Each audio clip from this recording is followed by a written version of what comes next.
कंगना जी असत्य पे सत्य की जीत कर रही हैं। बेटा तुमसे ना हो पाएगा। तो भैया देखा, ये हैं 2014 में आजाद हुए देश के महान नागरिक जो रियल लाइफ में बराबर तीर भी नहीं चला पाते। लेकिन लल्लन भैया ये भी तो हो सकता है ये तीर भी भीख में मिली हो इसलिए बराबर ना चल रही हो। वैसे शुक्र है इन्हें सिर्फ तीर चलाने का मौका दिया गया, अगर कहीं मटकी फोड़ने का मौका देते तब शायद अपना सर ही फोड़ लेते।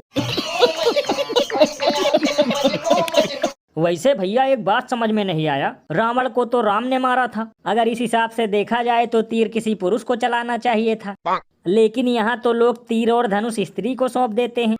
लेकिन भैया ये भी तो हो सकता है नाम बदलते बदलते ये नियम भी बदल दिया हो।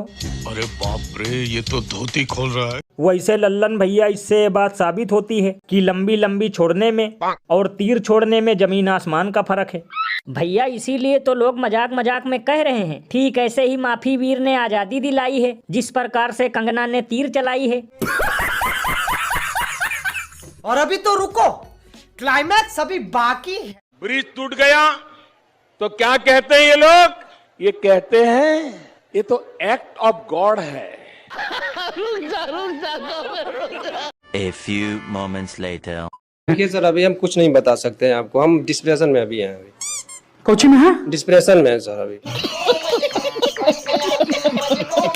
तो भैया देखा, अगर पुल गिरने में कोई मेडल मिलता तो सबसे ज्यादा मेडल केवल गुजरात में ही जाते, क्योंकि यहाँ हर साल पुल लुल हो जाता है।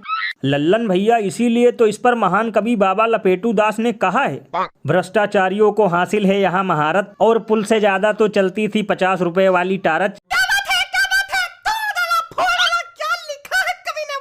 वैसे भैया एक बात समझ में नहीं आया, विश्व गुरु कहते हैं किसी भी भ्रष्टाचारी को नहीं छोड़ा जाएगा, लेकिन यहाँ तो कोई पकड़ा ही नहीं जाता।